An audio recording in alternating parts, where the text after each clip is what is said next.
Welcome people, Population Nation here, and I've just finished watching Andor, the final, and I have to say,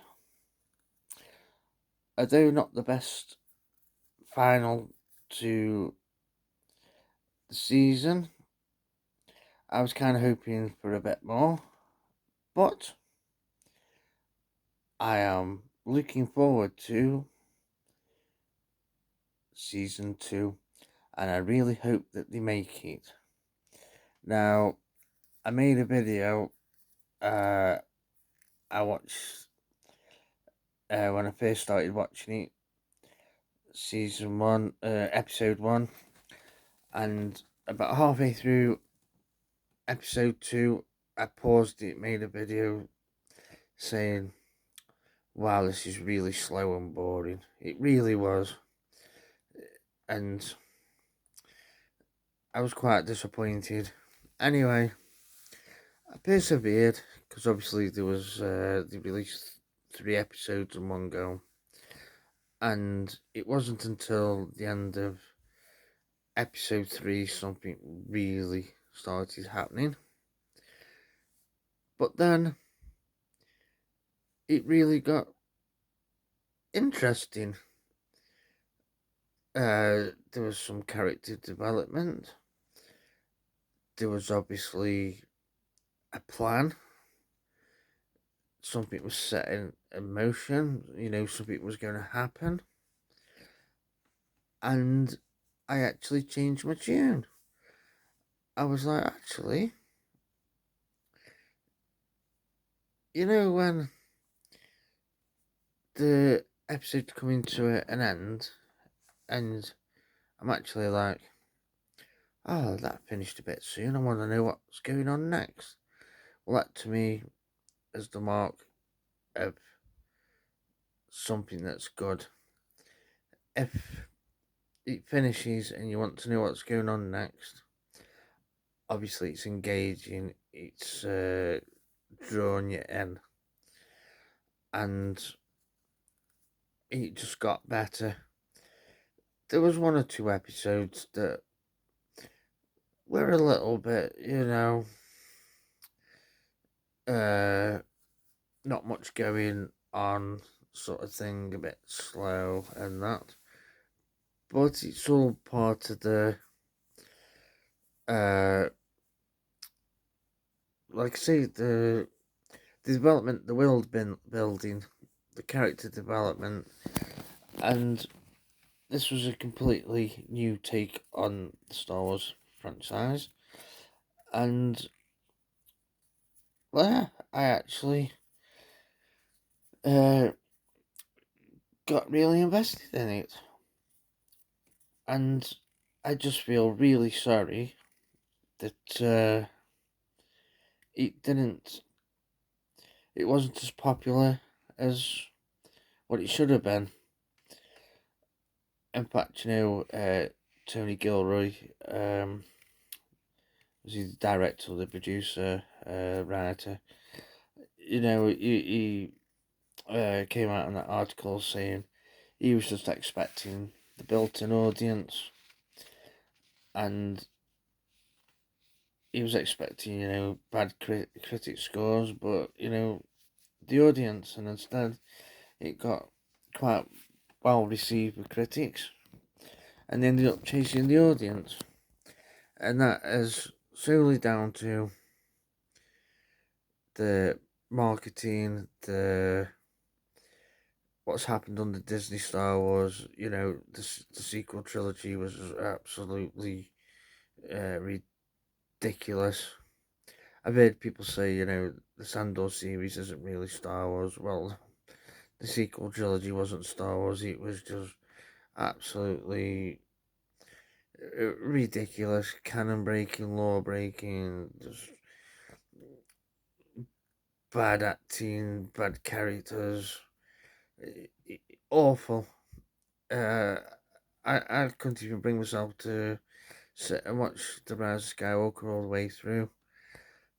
Then you had, Kenobi, one of the most stupid, comedic, nonsensical uh, Star Wars series of all time. Absolutely. As I said to a friend, I found it amusing, but not for the reason they intended. It was just so farcical. Like, what a disappointment. The ruined Kenobi, the Reaver was terrible. Darth, I mean, why they kept doing these interviews and you got Hayden Christensen there and he wasn't really any, yeah, mind-boggling, ridiculous. And then something like this comes along, and like I say, the first 3 episodes didn't even need to happen. They could have, um, they didn't need to be there. And I'm sorry to say, but Diego Luna Andor isn't a very good character. He was a bit solemn, a bit boring.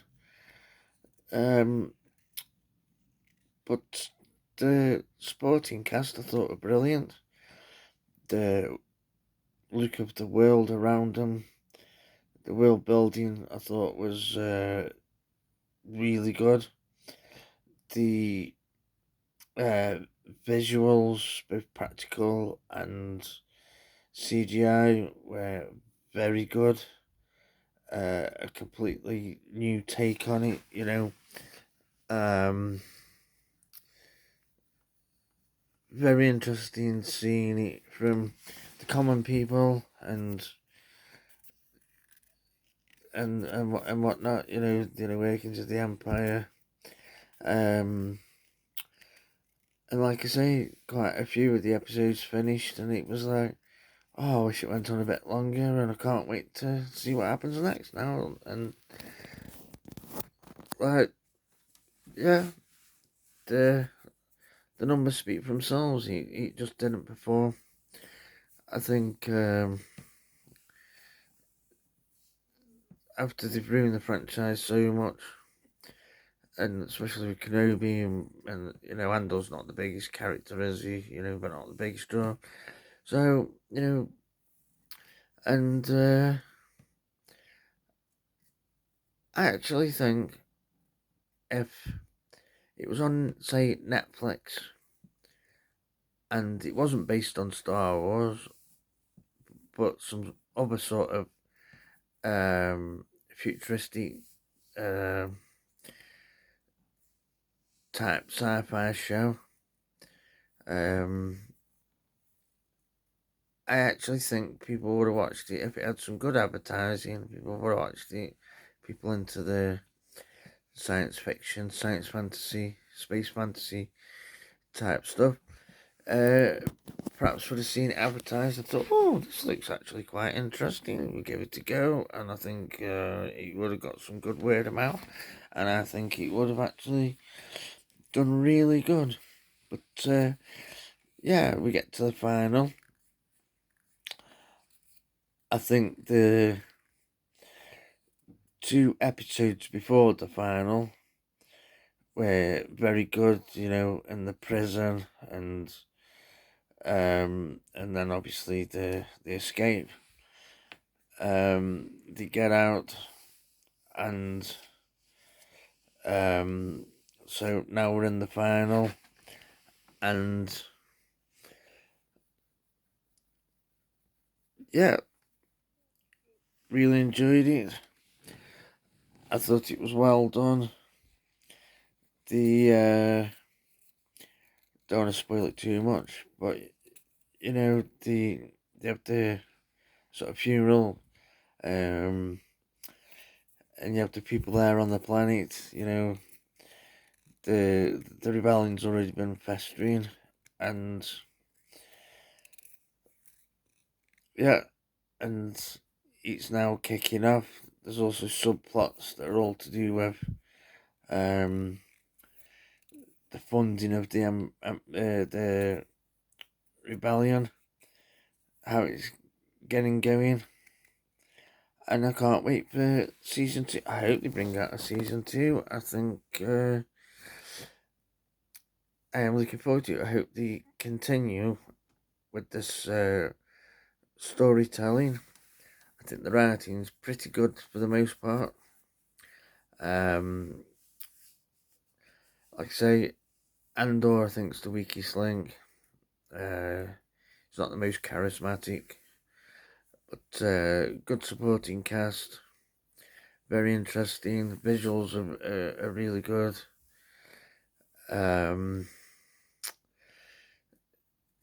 And there are some Star Wars elements, stormtroopers, some of the ships, and whatnot. And obviously some of the characters even from the original trilogy, my Mothma's in it and that. But I really do, it shows the sad state of Star Wars and what Lucasfilm under Disney have done to it. And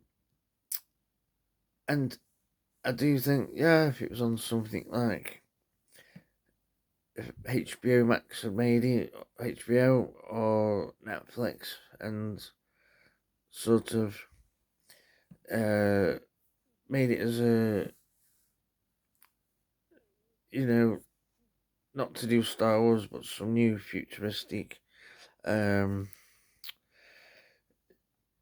versus evil thing. I think it would have been much better. Some good advertising,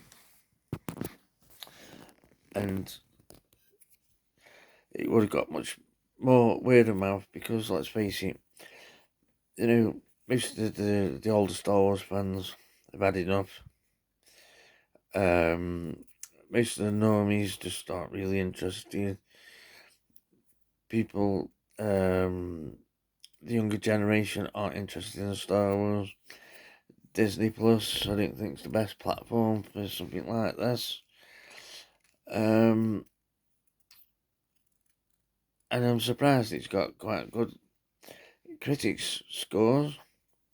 Unfortunately, don't know where the audience is, and there's not many sites talking about it, not many YouTube people talking about it. Just goes to show Star Wars is dead. But like I say, over the first 3 episodes, which I thought were quite drawn out, a bit slow, a bit boring, but it picked up, and it's a real shame, and I do recommend giving it a go, giving it a watch.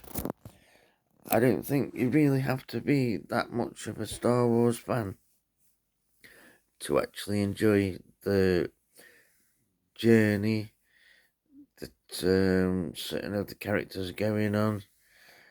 The reason why they want to do what they're doing, make a difference.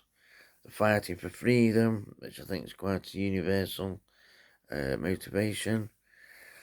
Like I say, the visuals are stunning, the set pieces are stunning, the locations are really good. It really does look like a really nice, good, lived-in world with real people. Obviously set in the future. And looking forward to season 2. I hope they carry on. And I actually have high hopes.